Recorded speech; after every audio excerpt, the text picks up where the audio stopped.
살펴보게 되는 본문은 언뜻 생각해 보면 그냥 일상적인 이야기, 그렇게 특별하지 않을 것만 같은 어떤 상황부터 출발합니다.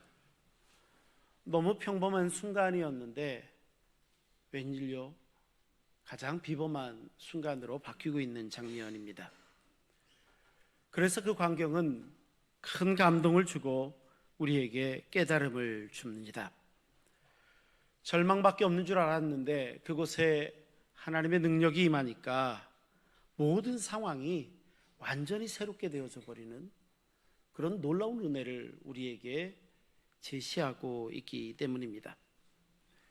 이 말씀은 곧 하나님께서 우리를 부르실 때, 우리 한 사람 한 사람을 부르실 때 어떻게 부르셨는지, 어떤 목적을 가지고 부르셨는지, 어디에 부르셨는지, 우리를 어떻게 새롭게 하셨는지, 이 모든 것들에 대해서 다양하게 말씀하고 계시기 때문입니다. 그러면 가장 먼저 이들이 마주했던 현실은 어떠했을까요? 오늘 본문 1절 말씀은 이들의 시작이 그저 평범한 일상이었음을 이렇게 기록하고 있습니다. 제9시, 우리 시간으로 따지면 오후 3시쯤 됩니다. 제9시 기도 시간에 베드로와 요한이 성전, 이 성전은 예루살렘 성전, 예수님이 태어나시기 전부터 헤롯에 의해서 건축되고 있는 그 성전, 그러니까 이 성전에 올라갈새, 이렇게 1절은 기록하고 있습니다. 당시 처음 기독교인들, 오늘 본문의 1절 말씀이 기록된 상황에서 기독교인들에게 있어서는 굉장히 중요한 경험이 몇 가지 있었습니다. 그 경험은 무엇이냐면 예수님께서 부활하신 사건을 그들이 눈으로 보았다는 것입니다. 그리고 그들 가운데는 베드로와 요한은 당연하고요. 당시 처음 교회가 생겼을 당시에 그들은 부활의 예수님을 만났었다는 것 뿐만 아니라 그들과 40일간 함께 하시는 모든 과정을 그들은 직접적으로 간접적으로 보았거나 들었던 사람들입니다. 그리고 성경에 기록된 대로 최소한 120명 이상이 예수님께서 하늘로 승천하시는 것을 눈으로 보았다는 것입니다. 뿐만이 아니라 약속하신 그대로 성령께서 임재하실 때 놀라운 교회의 역사가 이루어지는 모든 과정들에 대해서도 이들은 경험할 사람들입니다. 그런데 그들이 오늘 본문 말씀을 보니까 늘 유대교의 전통에 따라 늘 기도하던 시간에 맞춰 바로 그 예루살렘 성전을 올라가는 장면이 오늘 1절의 말씀이라는 겁니다. 참으로 평범하죠. 그렇게 비범해 보이지 않을 것만 같습니다. 하지만 분명한 상황이 달라진 것은 있다면 그 전에도 그러했었는데 지금 상황이 달라진 것은 그냥 단순하게 습관적으로 가지고 있었던 종교적 행위, 이것을 넘어선다는 것입니다.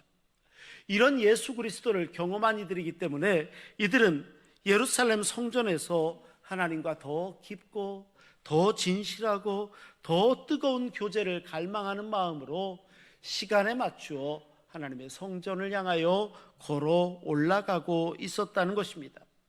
이전과 똑같은 평범이지만 실은 전혀 다른 마음으로 다가가고 있었다는 거죠. 예수님의 부활을 경험했다는 것은 개인의 경건은 무엇이고 무엇이든지 간에 또 공동체의 모습이 어떻든지 간에 거룩한 예배자로 성숙한 영적인 상황을 만들어내기 위해서 지금 그들은 그렇게 3시에, 성경이 9시죠, 9시에 성전을 향하여 올라가고 있었습니다.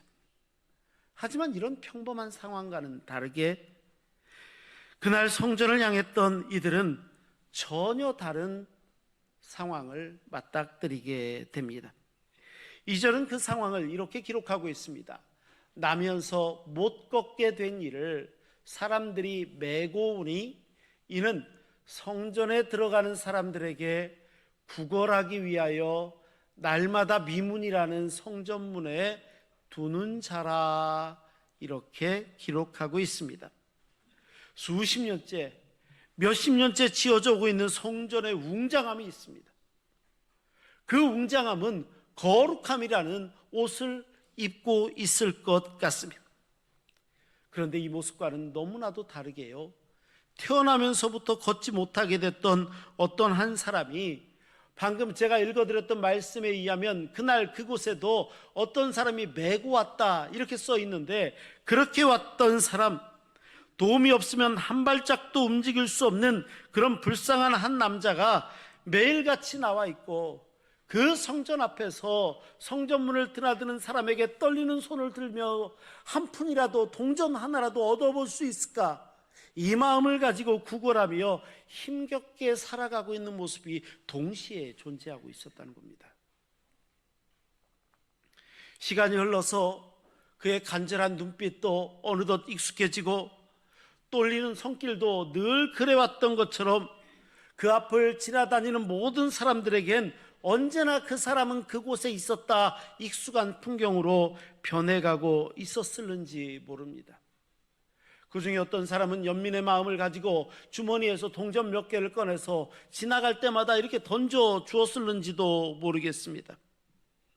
하지만 이 광경은 당시 예루살렘 성전을 중심으로 해서 이스라엘 백성들, 유대인들에게 있어서 감추고 싶었던 또 다른 모습이 그 모습 뒤에 감추어져 있었던 것은 아닌가.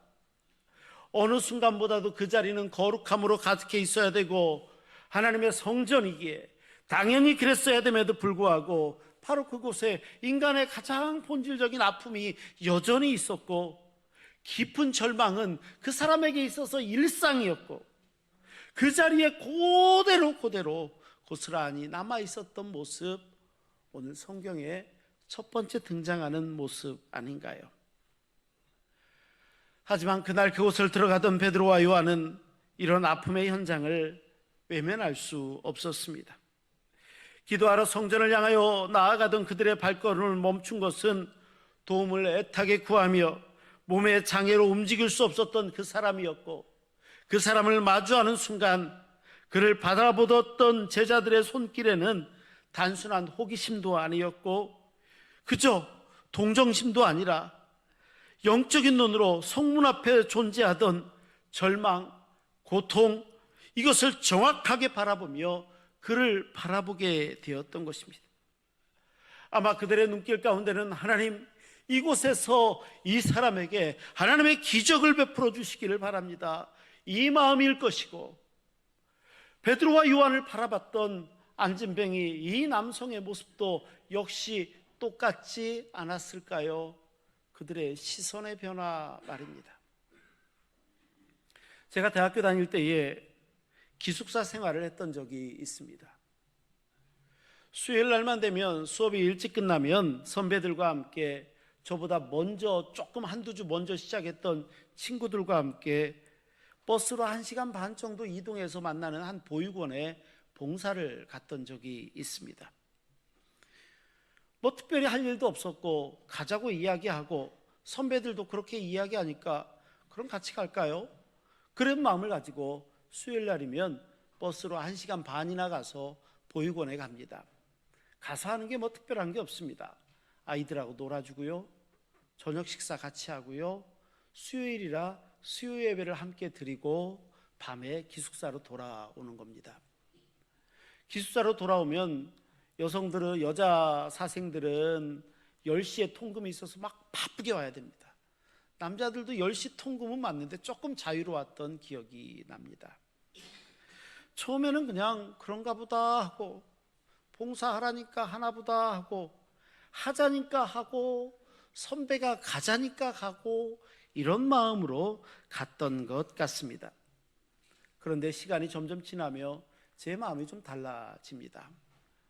아이들이 얼마나 반가워하는지, 노는 거 그렇게 많이 놀아주는 것도 아닌데 손을 잡고 떨어지려고 하지를 않습니다. 식사를 할 때 식판을 들고 제 앞에 와서 밥을 먹고 싶어가지고 아이들이 줄을 섭니다. 기숙사로 돌아갈 때쯤 되면 손을 잡고 놔주지를 않습니다. 그리고 너무 그윽한 눈망울로 다음 주에도 또 오시죠 하고 마치 이렇게 더 인사하는 것처럼 손을 놓으려고 하지를 않습니다. 처음에는 그냥 뭐 할 일도 없고 그냥 그러고 갔던 것 같습니다.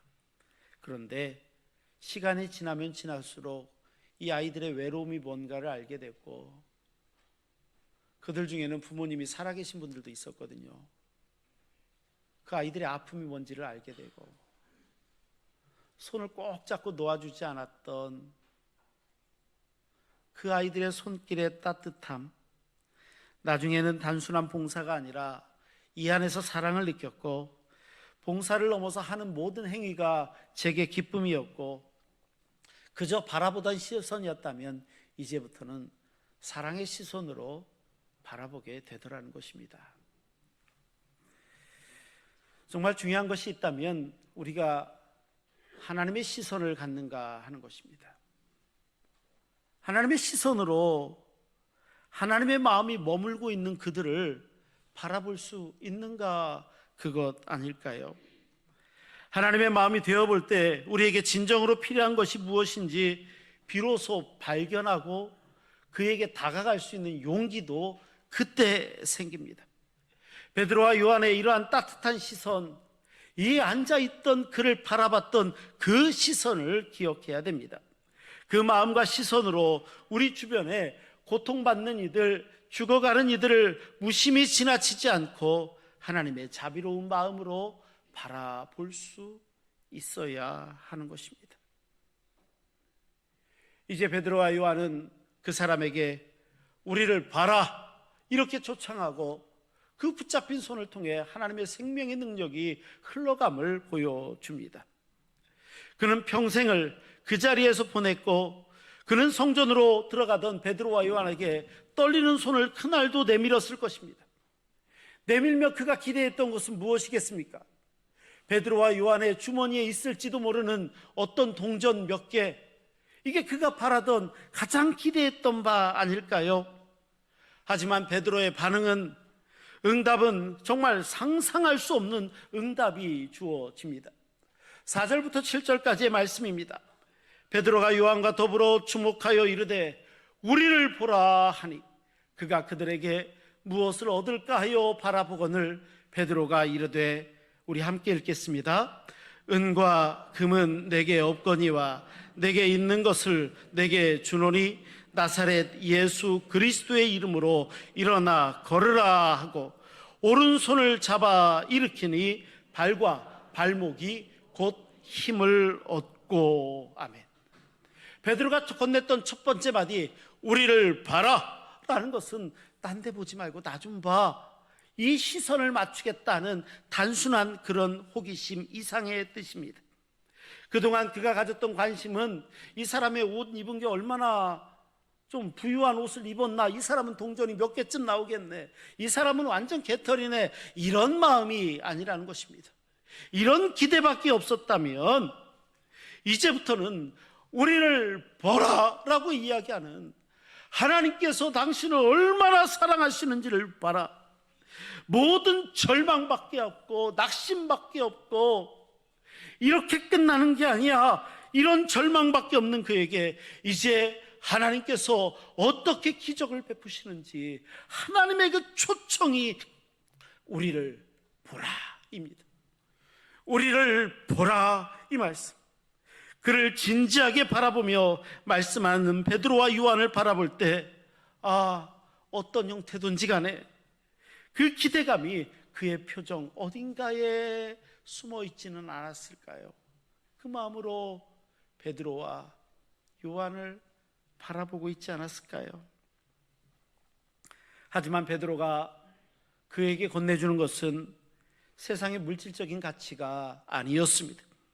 그 무엇과도 비교할 수 없었던 영적인 은혜와 영적인 가치가 그의 입술 가운데 담겨 있었는데, 그것이 바로 우리가 함께 읽은 은과 금은 내게 없다, 하지만 내게 있는 이것을 너한테 주는데 나사렛 예수 그리스도의 이름으로 일어나 걸어라 하는 말씀입니다.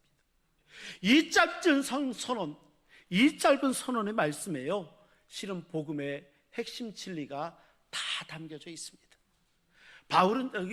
베드로와 요한은 자기의 능력, 자기의 권위, 자기의 힘, 이것을 이야기하는 게 아니라 오직 나사렛 예수 그리스도의 이름입니다.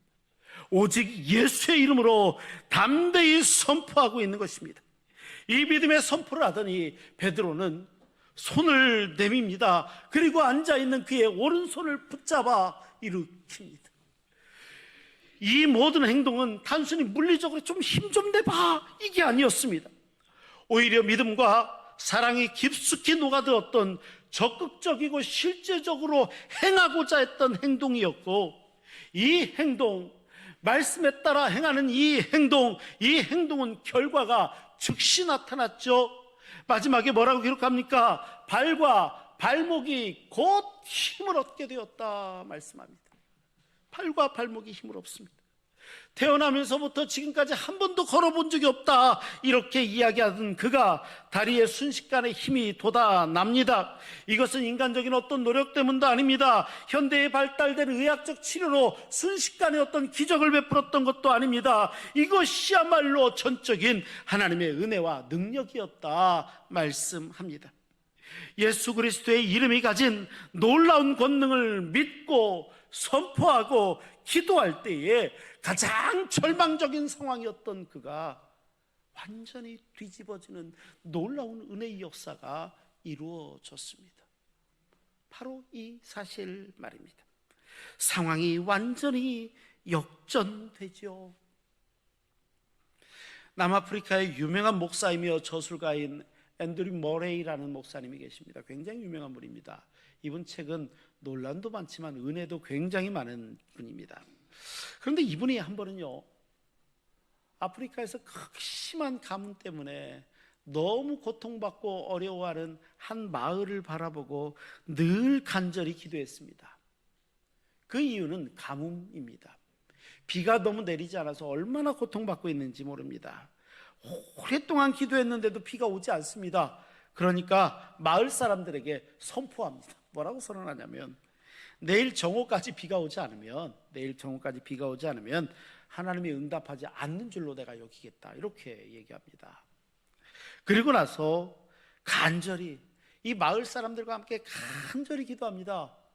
그런데 비가 오지 않는 겁니다. 다음날 정오가 점점 다가오는데, 그런데 놀랍게도요, 정오가 다가오기 직전에 하늘에 구름이 모이더니 마침내 단비가 그 마을에 내립니다. 이때 이 모습을 보면서 이 목사님 댁 앞마당에 있었던 낙타가 무릎을 꿇고 하나님께 감사하는 듯한 모습처럼 마을 사람도 다 이 광경을 보게 됩니다. 이 이야기가 낙타를 무릎 꿇린 앤드류 머레이 목사님이라는 스토리로 전해져 오는 바로 그 이야기입니다. 낙타가 무릎 꿇고 감사한다. 믿음의 선포가 있습니다. 하나님이 역사하신다. 그 선포한 대로 앉아있는 그의 오른손을 잡아 올립니다. 단순히 잡아 올린 게 아닙니다. 그 믿음의 행위는 곧 그 손길을 통하여 하나님의 생명이 흘러가는 모습이었습니다. 그리고 그가 평생 절망의 이유로 가지고 있었던 내용들이 완전히 바뀌게 됩니다. 하나님의 역사가 시작되어집니다. 내밀은 그 손이 하나님의 역사가 시작되어지는 순간입니다. 이 변화는 정말 놀랍습니다. 그는 일어나 걷고 뛰고 찬양합니다. 완전한 변화입니다. 즉각적이고 완전했습니다. 8절은 이렇게 기록하죠. 뛰어서서 걸으며 그들과 함께 성전으로 들어가면서 걷기도 하고 뛰기도 하며 하나님을 찬송하니, 이게 8절입니다. 8절의 말씀. 이전에 다른 사람의 도움 없으면 그곳에까지 나오지도 못했습니다. 2절 말씀을 보면 어떤 사람들이 메고 왔다고 기록하고 있지 않습니까? 그런데 이제 스스로 일어납니다. 자유롭게 걷습니다. 뜁니다. 온 마음을 다하여 하나님을 찬송합니다. 얼마나 많은 사람들이 이것을 봤습니까? 단순한 육체적인 변화 너머였습니다. 영적인 변화였습니다. 영혼의 기쁜 감사와 또 찬양이 놀랍도록 드러나는 정말 하나님의 은혜로 감동되어지는 그 순간이 예루살렘 성전 마당에서 펼쳐지고 있는 겁니다. 이 은혜 말입니다.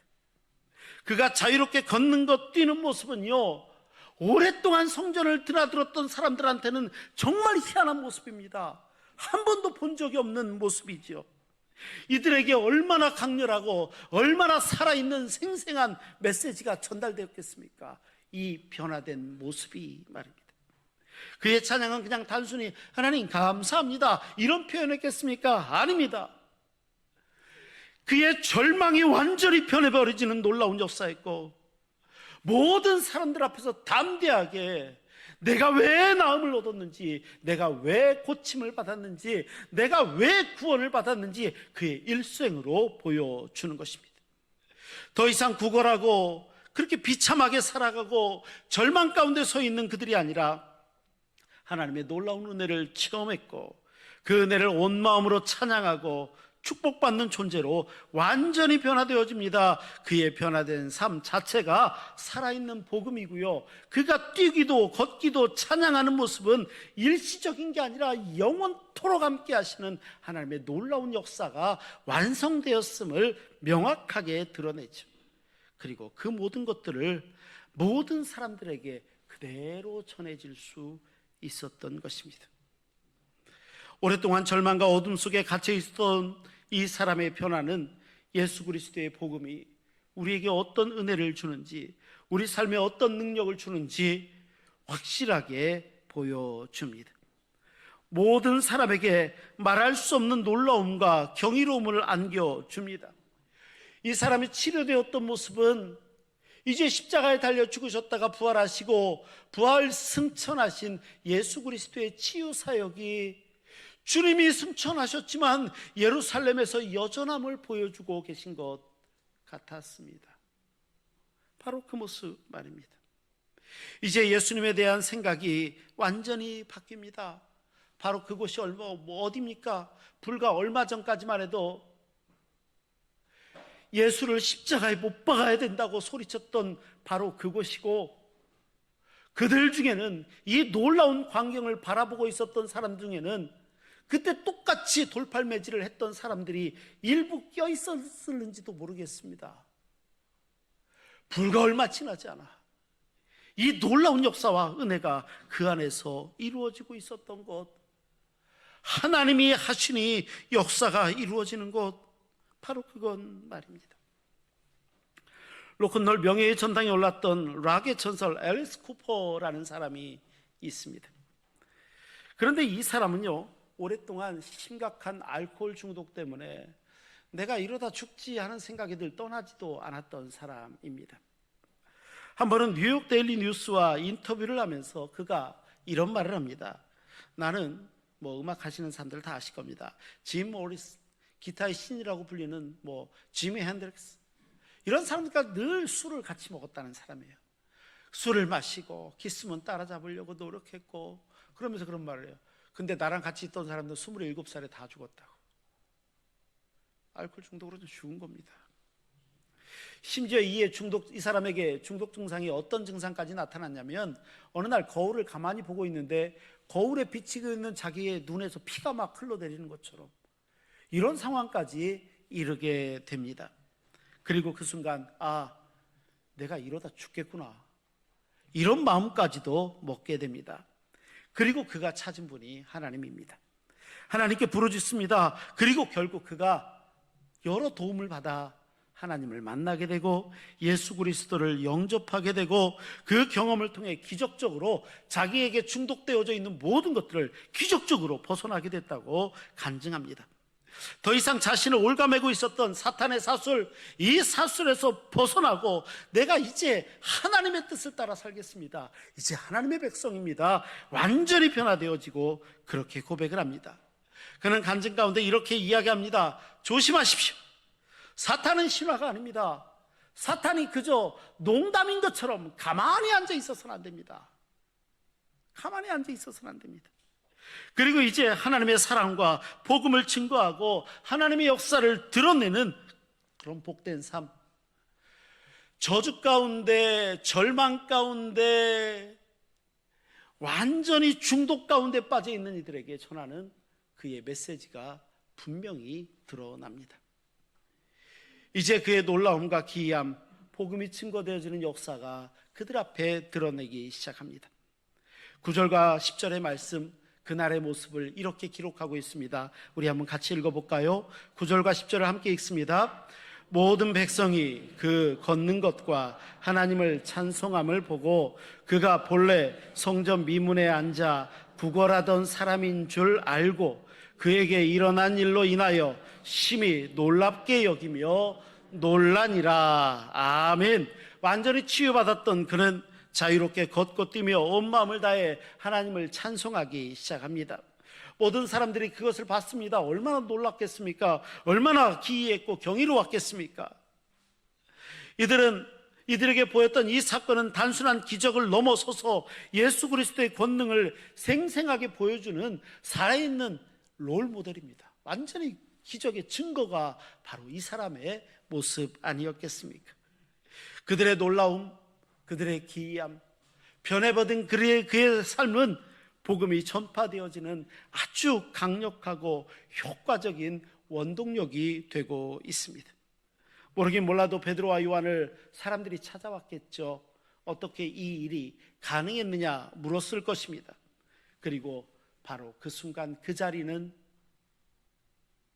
복음이 전해지는 순간입니다. 복음이 그렇게 전해집니다. 베드로와 요한은 이때를 놓치지 않고 아마 복음을 전했을 것입니다. 한 사람이 치유되어지는 사건인 줄 알았는데 이 사건이, 우리가 변화되어지는 그 순간이 복음이 증거되어지는 가장 중요한 순간으로 바뀌는 것, 바로 그 사실 말입니다. 우리가 0601 사랑도 하기 전도 축제를 선포합니다.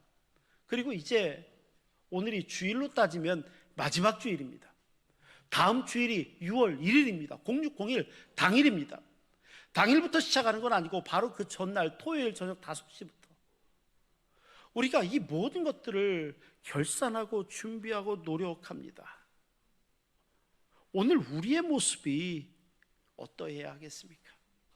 이제 더 이상 기다릴 틈이 없습니다. 행해야 될 때가 됐습니다. 우리를 통하여 복음의 놀라운 소식과 증거를 행하고 계시는 그 하나님의 말씀에 순종하며 나아갈 때 우리를 통하여 하나님의 기적이 일어남을 우리는 잊어서는 안 됩니다. 베드로가 그 사람 오른손을 사랑으로 붙잡아 일으킵니다. 그리고 그 손을 통해 예수 그리스도의 놀라운 생명이 흘러갑니다. 그리고 구원을 받았던 치유와 변화가 일어났습니다. 맞습니다. 오늘 우리는 예수 그리스도의 은혜와 보혈의 손길을 다른 사람들에게 내밀 수 있어야 되고, 이 과정을 통하여 생명이 흘러가며 구원받은 하나님의 백성들이 세워지는 놀라운 역사가 있음을 잊어선 안 됩니다. 맞습니다. 우리의 손과 우리가 살아가는 삶은 언제나 하나님의 사랑이 흘러가는 통로가 되어야 됩니다. 이것이 복음 증거로 나타납니다. 우리가 기도하는 마음으로 고통받는 이웃들에게 다가가서 사랑의 손길을 내밀 때 하나님의 생명이 그에게 흘러갈 수 있습니다. 복음은 멀리 있는 게 아닙니다. 우리가 복음의 메신저가 되어야 되지 않을까요? 복음은 사랑으로 우리가 다른 사람을 일으켜주는 그 순간에 오늘 우리 주변에도 도움의 손길을 기다리는 사람들이 있음을 우리도 기억하고 사랑의 손길을 담아 복음을 전해야 됩니다. 절망 가운데 있는 그들을 주의 사랑으로 세워주는 것, 우리의 영적인 손들을 통하여 생명이 흘러가 복음으로 세상을 변화시키는 아름다운 복음의 통로가 되어야 되지 않겠습니까? 누구를 부르십니까? 오늘 우리를 부르십니다. 우리 신흥의 성도들 한 분 한 분이 그러한 놀라운 하나님의 사랑, 붙잡은 손을 통하여 복음의 증거를 전할 수 있는, 생명을 전할 수 있는 그 은혜의 주인공, 오늘 예배한 우리 신흥의 성도들 한 분 한 분 다 되시기를 주의 이름으로 축원합니다. 기도하시겠습니다. 거룩하시고 자비로우신 아버지 하나님, 우리를 구원받은 하나님의 백성 삼아주시고 이제 우리를 통하여 하나님의 사랑이 흘러가는 축복의 통로로 삼으시며 놀라운 사랑의 손길로 삼아주시니 감사합니다. 베드로와 요한의 사랑의 손길로 오른손으로 그를 잡을 때 그가 일어나고 구원받고 변화되어졌던 것처럼 오늘 우리 신흥의 성도들의 손길을 통하여 수고하는 모든 수고와 사명 감당함을 통하여 하나님의 구원의 복음이 전파되어지게 하시고 믿음의 씨앗들이 뿌려지게 하시고 열매 맺게 하셔서 구원받은 하나님의 백성들이 늘어나는 복된 역사만 있게 하여 주옵소서. 우리 가운데 일하시는 하나님 감사합니다. 우리 구주 예수 그리스도의 이름으로 기도하옵나이다. 아멘.